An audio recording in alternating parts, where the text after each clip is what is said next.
ಈ ಊರಿನಲ್ಲಿ ಬ್ರಿಟಿಷರ ಆಡಳಿತ ನಡೆಯುವುದಿಲ್ಲ.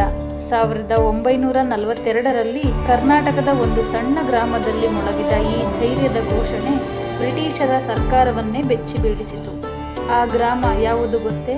ಅದೇ ಶಿವಮೊಗ್ಗ ಜಿಲ್ಲೆಯ ಈಸೂರು. 1942 ಆಗಸ್ಟ್ನಲ್ಲಿ ಮಹಾತ್ಮ ಗಾಂಧೀಜಿ ನೀಡಿದ ಕ್ವಿಟ್ ಇಂಡಿಯಾ, ಭಾರತ ಬಿಟ್ಟು ತೊಲಗಿ ಕರೆಗೆ ದೇಶಾದ್ಯಂತ ಜನರು ಸ್ಪಂದಿಸಿದರು. ಕರ್ನಾಟಕದಲ್ಲಿಯೂ ಈ ಚಳುವಳಿಯ ಕಿಚ್ಚು ಹಬ್ಬಿತು. ಶಿವಮೊಗ್ಗ ಜಿಲ್ಲೆಯ ಈಸೂರು ಗ್ರಾಮದ ಜನರು ಬ್ರಿಟಿಷರ ಆಡಳಿತವನ್ನು ವಿರೋಧಿಸಿ ತಮ್ಮ ಗ್ರಾಮವನ್ನು ಸ್ವತಂತ್ರ ಗ್ರಾಮವೆಂದು ಘೋಷಿಸುವ ಧೈರ್ಯ ತೋರಿದರು. ಗ್ರಾಮದ ಯುವಕರು ಮತ್ತು ರೈತರು ಬ್ರಿಟಿಷರ ವಿರುದ್ಧ ಪ್ರತಿಭಟಿಸಿದರು. ಬ್ರಿಟಿಷ್ ಅಧಿಕಾರಿಗಳು ಪರಿಸ್ಥಿತಿಯನ್ನು ನಿಯಂತ್ರಿಸಲು ಈಸೂರಿಗೆ ಬಂದಾಗ ಗ್ರಾಮಸ್ಥರು ಅವರಿಗೆ ತೀವ್ರ ಪ್ರತಿರೋಧ ನೀಡಿದರು.